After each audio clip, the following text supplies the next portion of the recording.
What is the role of religion in a post-secular modern world? The news story that's inspired this episode of The Trews is Mark Zuckerberg, who, let's face it now, is one of the most powerful people on the planet. After initially saying he was an atheist, has now said religion is very important. Zuckerberg revealed his change of heart by saying Merry Christmas and Happy Hanukkah. When a commentator asked him, aren't you an atheist? He responded, no, I was raised Jewish and I went through a period where I questioned things. Now I believe religion is very important. And I am inclined to agree with Mark Zuckerberg, because we do need to have some structure towards our belief and some structure with how our inner world relates to the outer world. I suppose the big argument is reality just material, mechanical, that which can be weighed and measured, or is there an idealistic, that means non-material, idea-based form to reality? Well, there is, isn't there? Because we, all of us, live in our own heads and live in our own consciousness. Of course we live in the world, but I'm not, while I'm in this room, thinking, oh, here's a wall, here's an object, here's a chair. I'm thinking about my own conscious relationship to those things.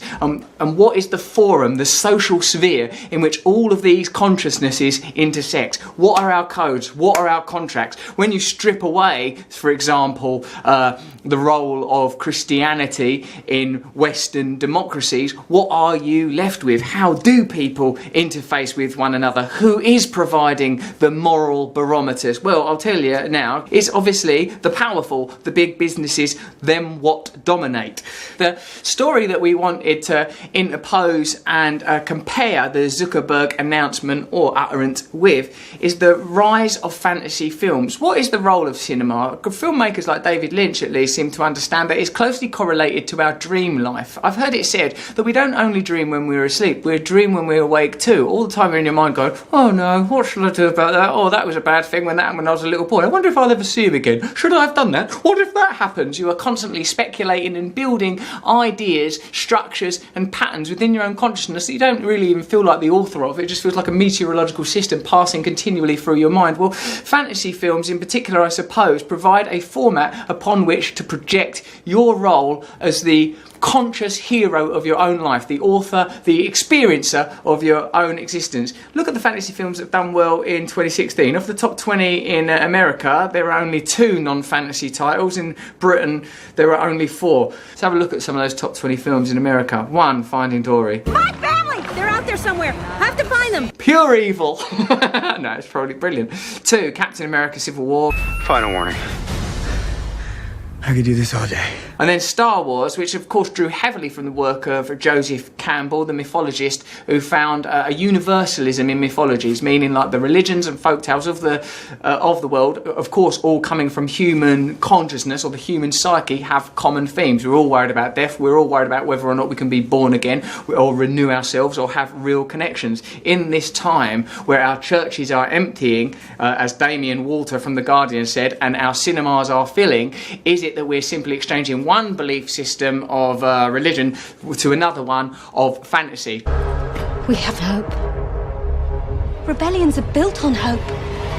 This is a good quote from C.S. Lewis. The only people who hate escapism are jailers. I suppose that's because Damien Walter, the Guardian columnist, is saying that these fantasy cinema is about escape, but I don't think it is about escape. I think it's about connection. People want to have a real and authentic connection with and a search for meaning and purpose. While C.S. Lewis is perhaps most famous for the Narnia Chronicles, C.S. Lewis also wrote a great deal about Christianity. Having earlier been an atheist, he himself became a deeply Christian man. And one of the things I most liked about what C.S. Lewis wrote was that he says, we all know that there is such a thing as being nice, don't you? Like, something tells you, if you sort of go, I think I'll steal that. Another voice goes, don't steal it. And you have to go to that voice, shut up! It's fine that I'm stealing this. I should be doing it. They steal from me.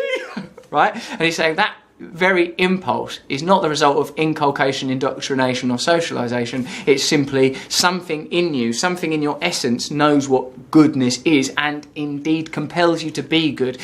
C.S. Lewis argues brilliantly in his book Mere Christianity that that is the God essence.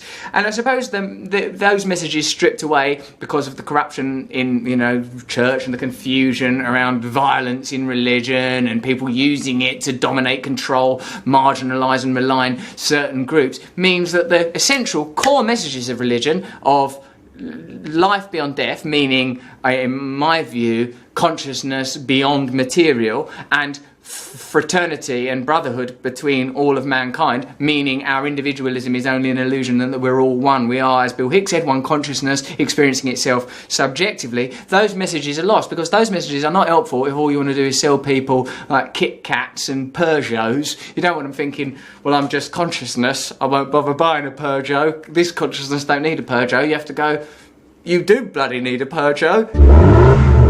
Why is Mark Zuckerberg acknowledging that religion is important again, and why are we watching fantastic and mysterious and mystical films? Well, I believe it's because reality, just seen in the material, mechanical sense, is not fulfilling. It will never fulfill us because all of us know that we live primarily inside our heads, inside our own consciousness, inside our hearts, inside our own emotions. We don't live in our car. That's why when you get a new car, only about 10 minutes, you think, oh, a minute, this hasn't done anything. I'm still the same. Oh, this jacket, I really love this long zip that it's got, but that actually is not making me feel any better about the fact that one day I'm going to die. What are you going to do? Zip up death into your pocket and live forever? No, you're not, because you're going to die. So you better come to terms with those ideas. What about the fact I've just had a new baby? Still gonna die. Zip, still gonna die. Right, well then I'm gonna have to escape from that reality. Now, you don't want to be escaping or immersing yourself in alternate realities. You want to be embracing and accepting this reality, and to do that you need a consensual framework by which we all agree what it is we're experiencing as human beings. That is, we are experiencing love, fragility, emotions that we're not so happy with, like anger, jealousy, hatred, rage, all of those, and we need a consensus on how to contend with that. Now, if the only way we can do it is by watching Star Wars or Harry Potter, then we'll take it because the hunger, the need is so great. But as Mark Zuckerberg says, religion is a very important thing. As we are witnessing, these ideas are entering into the mainstream conversation. Perhaps they never really even went away, a brief blip around industrialisation and the technological revolution, but these ideas are back, and we better find new ways of understanding our mortality. We better find new ways of understanding our oneness, because if we don't, I think it's going to be rather a desperate time for all of us, and we'll probably destroy the planet and start electing really weird people into really important jobs. Luckily, it's not got to that point yet. That was some true news. Subscribe here if you want to, but if you don't, it ultimately, it will not matter because I'll still die.